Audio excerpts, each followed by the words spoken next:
like, and make sure to engage in comments. Also, share this video to your friends and story lovers and click on the subscribe button on the screen to subscribe to Mortifex for more real horror stories like this. There was always someone in detention, but if you walked past room 108 after school, there was one name you'd hear more than any other: Troy. Troy wasn't just a bully.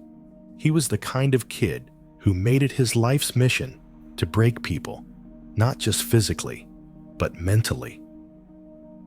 Some kids bullied for fun, some for attention, but Troy, he did it because he liked watching people crumble. That day started like any other, with Troy hunting for his next victim. His friends, if you could even call them that, stood around laughing as he circled the quiet kid in the cafeteria. Ethan, small, shy, always kept to himself, the kind of kid who didn't fight back. Troy could smell fear, and Ethan reeked of it. "Look at him," Troy sneered, shoving Ethan's tray onto the floor. "You're not even gonna pick it up, are you?" Ethan stared at the mess, his fingers gripping the strap of his backpack. He looked like he wanted to disappear. The lunchroom went silent, kids pretending not to see. No one ever stepped in. That's how Troy liked it. Everyone too scared to move. And then it got worse. A slap across Ethan's face sent him stumbling back. The impact was loud, shocking. Troy laughed. Someone gasped. And just like that, the moment passed and people went back to their food because getting involved meant becoming the next target. Ethan, though, didn't cry. He didn't yell. He just stood there, one hand on his face, his eyes locked on Troy in a way that made even him feel a little uneasy. It was brief, but something about that stare wasn't right. Later that day, Troy found himself in detention again. His temper was getting him in more trouble lately. After his latest outburst in gym class, they were making him take anger management sessions. A joke, really. He didn't have anger issues. Other people had weakness issues. What Troy didn't know, what no one knew, was that this wasn't just another day. This wasn't just another kid he had bullied. This time, Troy had stepped into something much bigger. Because years ago, before Ethan, there was another boy. A boy who had been beaten down, humiliated, left in the same emotional and physical pain that Ethan was in now. And the one who did it? Troy's older brother. And just like Ethan, that boy had an older brother too. A brother who never forgot. Troy sat in detention, tapping his pen against the desk, staring at the clock like he could will the hands to move faster. The room smelled like old textbooks and sweat, the air thick with boredom. A few other kids sat around, but no one talked. No one ever did. The teacher in charge barely looked up from his phone. This was just another routine for Troy, another slap on the wrist. But something felt off. Maybe it was how quiet it was. Maybe it was the way his skin still tingled from the look Ethan had given him in the cafeteria. Maybe it was nothing. Troy shook it off. He'd seen that look before. A kid too scared to fight back, but too stubborn to break. It always faded. They always gave in. When detention finally ended, Troy grabbed his backpack and stepped into the hallway, stretching like he had just been let out of a cage. The school was practically empty now, just a few janitors pushing carts and the occasional teacher locking up their classroom. His footsteps echoed as he headed toward the exit. He was halfway down the hall when he saw something that made him stop. Ethan, standing at the far end of the hallway near the glass doors that led outside. He wasn't moving. He wasn't even blinking. Just standing there, staring.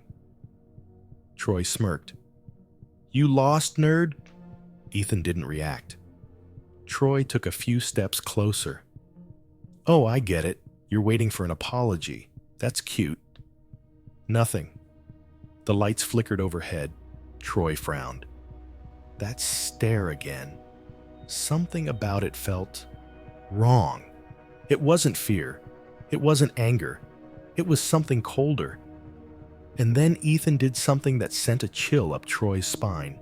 He smiled. Not a normal smile. A knowing smile. The kind that made Troy's stomach twist, though he didn't know why. A noise behind him made Troy spin around. The hallway was empty. When he turned back, Ethan was gone. Troy exhaled sharply, shaking his head. "Weird little freak," he muttered, shoving open the school doors and stepping into the cold evening air. The sky was darkening, the parking lot mostly empty. He pulled out his phone, scrolling through messages as he made his way toward the street. That's when he heard the footsteps, slow, deliberate, behind him. He stopped, listened. Nothing. The school doors creaked in the wind. He glanced over his shoulder. No one there. But the feeling, that uncomfortable itch in the back of his mind, stayed. He kept walking. A little faster now. The footsteps followed. Troy turned sharply, his hands clenched into fists. All right, who the hell? No one. The parking lot was empty. The school was locked up. The street beyond was quiet. And yet, he knew he wasn't alone. His pulse pounded in his ears. He turned back toward the street, telling himself he was imagining things, that he was just on edge from earlier. He pulled his hood up, kept his head down, and kept moving. Then he saw the car, a black sedan, parked just beyond the school entrance. He hadn't noticed it before. The windows were tinted dark, the engine off, but something about it made his chest tighten. It was the feeling again, that creeping sensation of being watched. Troy hesitated, then forced himself to walk past it, pretending not to care. As he did, he glanced at the driver's seat. Someone was sitting inside. A man, not moving, just staring straight ahead, his face barely visible behind the dark glass. Troy's stomach twisted. He didn't know why it unnerved him so much, but it did. He kept walking, his fingers gripping his backpack straps so tightly his knuckles turned white. As he rounded the corner, the car's engine roared to life. Troy's heart slammed against his ribs. He turned his head just enough to see the headlights flick on, illuminating the pavement in a blinding glow. And then the car moved, slowly, following him. Troy's mouth went dry. He picked up his pace, but the car didn't speed up. It just kept moving at that same agonizing crawl, trailing him like a shadow. He reached the next intersection and cut left onto a side street lined with dark houses. The car followed. Troy swallowed hard. What the hell? He broke into a jog. The car didn't hesitate. Then he ran.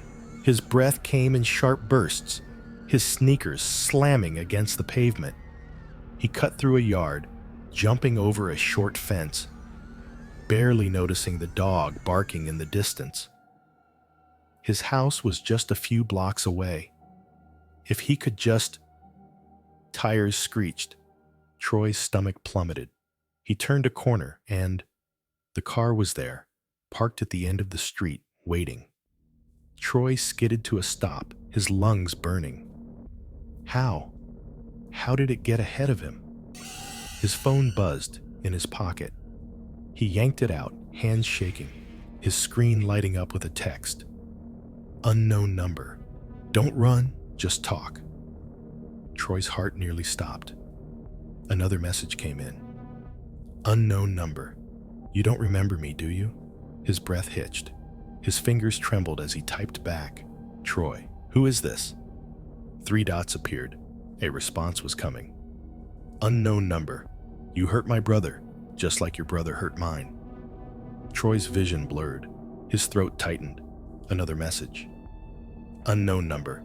Now it's your turn. Troy dropped the phone. Somewhere in the distance, the car door clicked open. A figure stepped out, and then the streetlights flickered.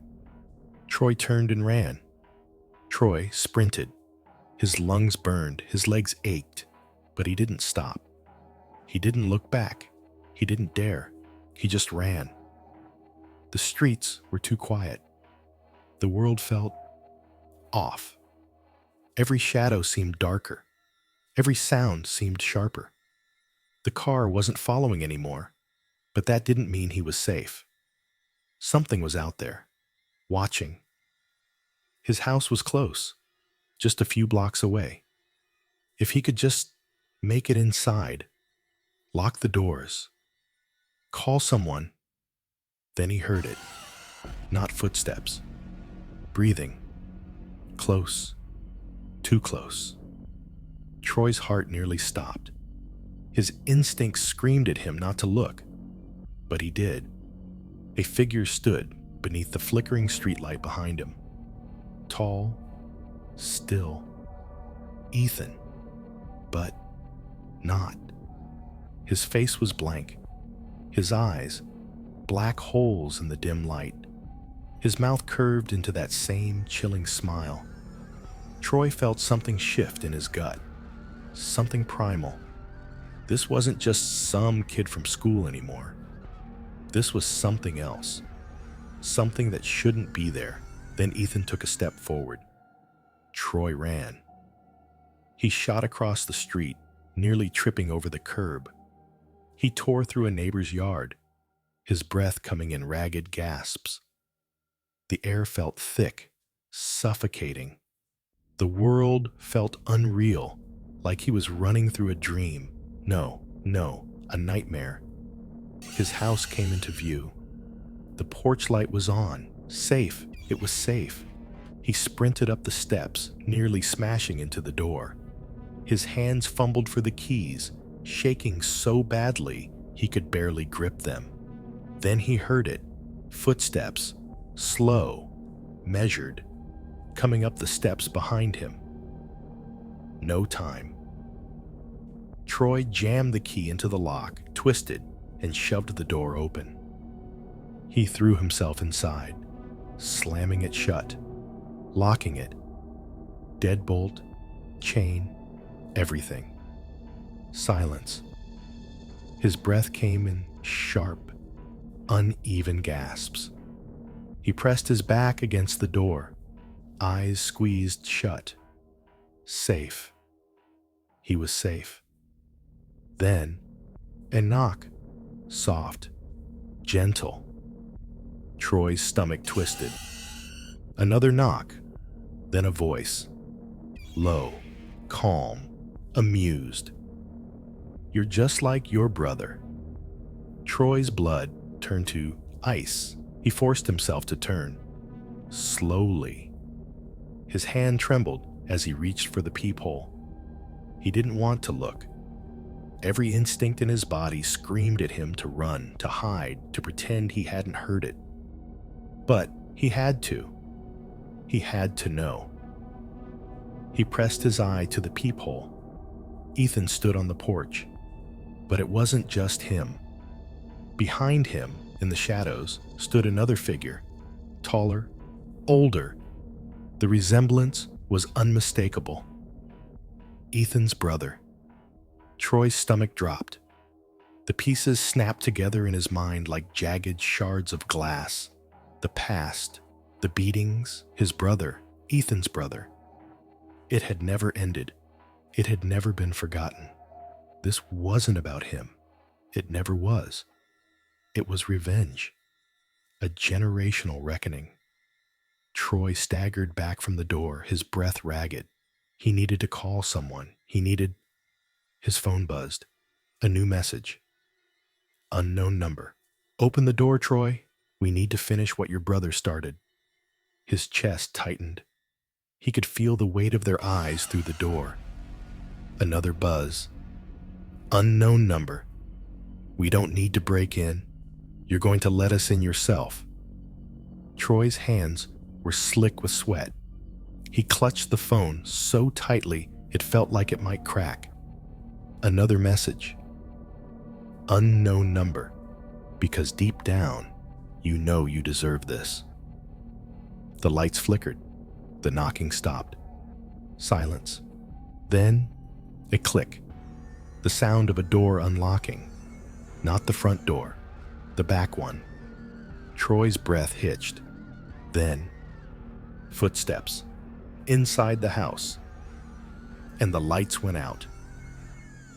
Click on the subscribe button on the screen to subscribe to Mortifex for more real and true stories like this.